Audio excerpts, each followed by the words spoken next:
Mais donc, en effet, le deuxième rapport de la coalition Don't Buy into Occupation, dont fait partie le NCD, ELF, est sorti.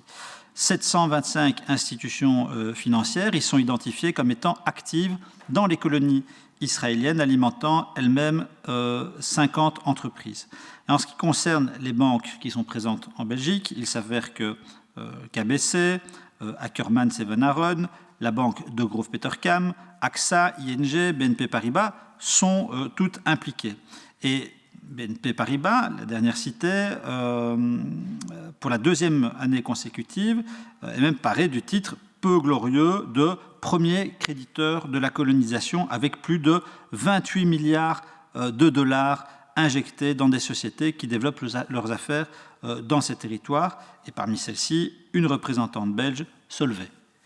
Alors, certes, c'est la seule, ce qui est plutôt positif, mais je considère que c'est déjà une de trop. Et il convient aussi de signaler le soutien de Belfius, et donc indirectement, et ça c'est un vrai problème, de l'État belge à cette politique de colonisation, qui, je le rappelle, est illégale au regard du droit international. Alors, la somme est moins impressionnante que pour BNP, mais ce sont quand même pas moins de 227 millions de dollars américains que le banque assureur investit dans des entreprises complices de la colonisation.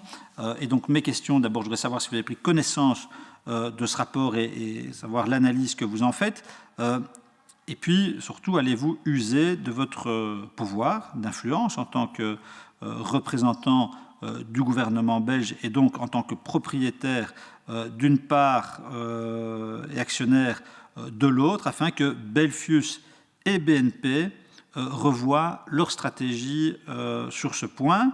Et puis enfin, je voudrais savoir si vous comptez sensibiliser les autres institutions bancaires présentes en Belgique sur ce problème, que dans un contexte politique israélien qui est celui d'une radicalisation sans précédent et très très inquiétante, de détricotage en plus des institutions démocratiques, problème qu'il ne faut donc pas minimiser. Merci. Voilà, je remercie le ministre pour sa réponse. Je tiens à saluer les principes fondamentaux qui sous-tendent cette réponse que nous partageons, et vraiment je suis heureux de vous entendre, en tout cas sur la première partie de la réponse. Maintenant, je crois quand même que la situation est suffisamment grave que pour aller un peu plus loin en termes de volontarisme, dans le respect évidemment des règles qui s'imposent à nous, mais quand même voir une société comme Belfius investir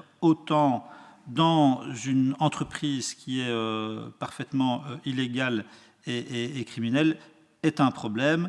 Quant aux autres entreprises, je crois qu'un message, une expression publique ou un point à l'ordre du jour lors de rencontres que vous pourriez avoir avec le secteur ne mangerait pas de pain et pourrait au contraire aider à faire avancer la cause vers une solution un peu plus acceptable en matière de droits humains dans les territoires palestiniens. Je vous remercie.